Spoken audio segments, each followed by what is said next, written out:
Good evening. So this is my final thoughts. The author of this book, again, Mei Nakano, titled Japanese American Woman, Three Generations, 1890 to 1990.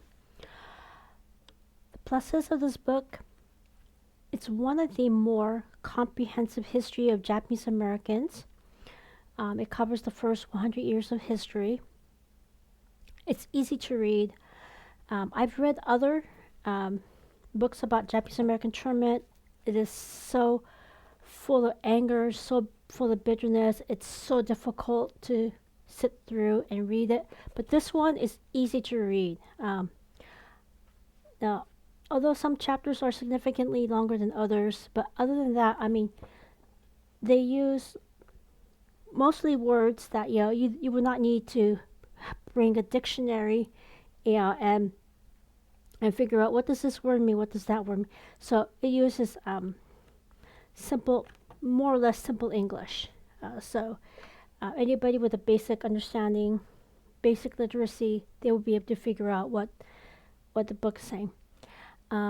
It does include narratives from Issei and Sansei women, so that makes it personal. It's not just this abstract Japanese American history. You actually read. This is what their experiences was. This is how they felt about what was going on. It also explains why Japanese Americans learned the hard way that you cannot trust the government. And also explains when and how Japanese Americans became active in politics. So those are the pluses. Now the next section looks like, oh my gosh, she's complaining so much.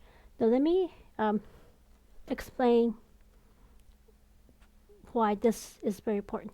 This book lacks the history of anti-Asian sentiment, because when you read this book, if you haven't read anything else, you would think, oh, the prejudice against Asian Americans started with the Japanese.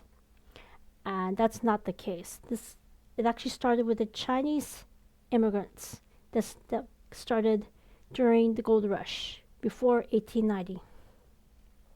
So obviously I would not want, you could read the whole book about the Yellow Peril, but I wish they would at least put one or two paragraphs in the beginning, so you can get the history. This is how Chinese Americans and Japanese American histories are intertwined with each other.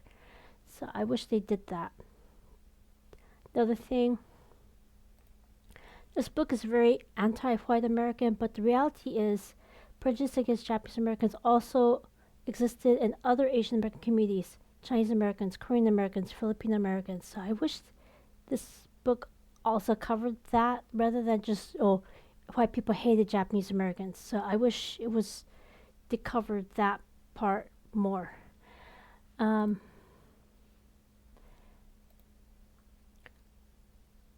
This book covers a brief mention of Japan's perspective of World War II. I wish it did not mention the fact that the United States government knew ahead of time that Japan will attack Pearl Harbor, and did discreetly move key ships and key personnel out of the bay in the days before the attack. So that one I wish, because Japanese Americans, they knew, or at least many Japan Japanese who came after World War II, they knew that. So I wish this book covered that, because it does reinforce the stereotype that the attack on Pearl Harbor was a surprise, and it wasn't. The United States government knew Japan will attack ahead of time. This book, when the Japanese Americans were incarcerated, it did not mention the fact that all of a sudden, the United States doesn't have people in the fields harvesting fresh fruits and vegetables, so they had to import workers from Mexico to replace the Japanese Americans that they put in the prison. This book does not mention that. I wish it did, because to talk about Japanese American history, you have to also talk about what resulted and how Mexican Americans are part of this history. Another thing, every 120,000 Japanese Americans, they knew why the United States was sending them to prison. It's a prisoner exchange. So American prisoners of war are in Asia. the United States was planning to use these Japanese Americans as a prisoner exchange. Okay, we'll give you some of ours, you give me some of yours. So this book doesn't mention that. Again, same thing. This book was written in 1990 and Vincent Chin's situation happened in 1982. Everybody knows what happened to Vincent Chin, but this book assumes you already know what happened there.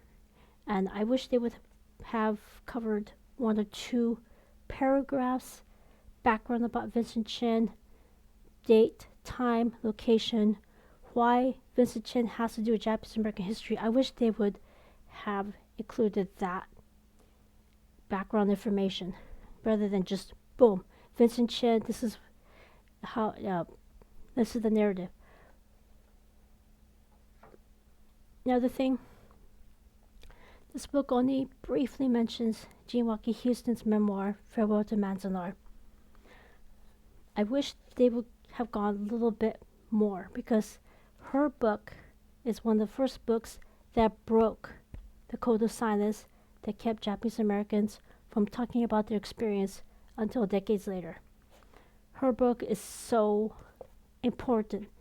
I mean, like half of Japanese American history could be covered just by reading her book. And this book just briefly mentions that. Briefly mentions her book. So I wish they had done a little bit more. I mean, they don't have to regurgitate her whole book, but at least give more than a brief mention of her, because she was instrumental in breaking that code of silence. Again, this only briefly mentions Japanese Hawaiians. I mean, I do understand. I mean, this is Japanese American woman, so it kind of assumes that it includes Japanese Hawaiians as well. And I wish there was a little bit more. I mean, didn't have to. I mean, there's a lot of books about Japanese Hawaiians, but I wish this book would cover a little bit more how the Japanese Hawaiians affected the Japanese Americans and vice versa. And then the last thing, this book stops in 1990.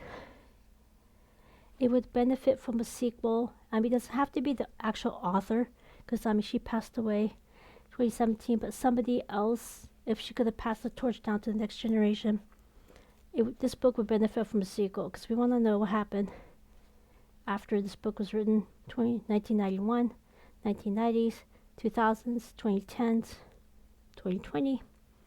But I don't know, maybe several years from now, somebody might pick up this book, say, hey, I want to continue this story, talk about the Yonsei, the 4th generation, the 5th generation.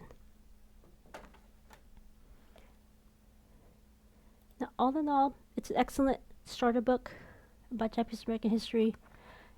With the internet, you can now Google various names and events to get deeper analysis, more information. Again, Yellow Peril, Tokyo Rose, Vincent Chin, and so on.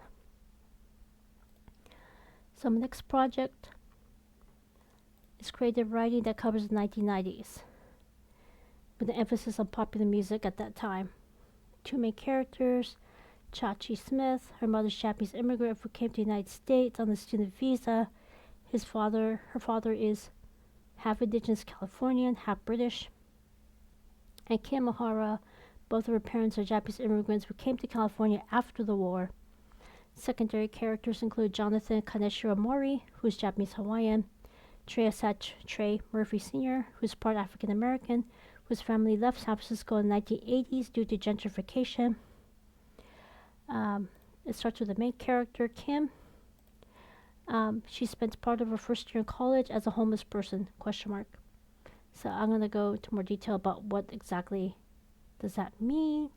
Is she really homeless? Is she, so why I portray her as a homeless person during the first part of the book. This creative writing project will be less doom and gloom, unlike the series last year. It'll be brighter, more hopeful, less chaotic, and I'm looking forward to more videos. So,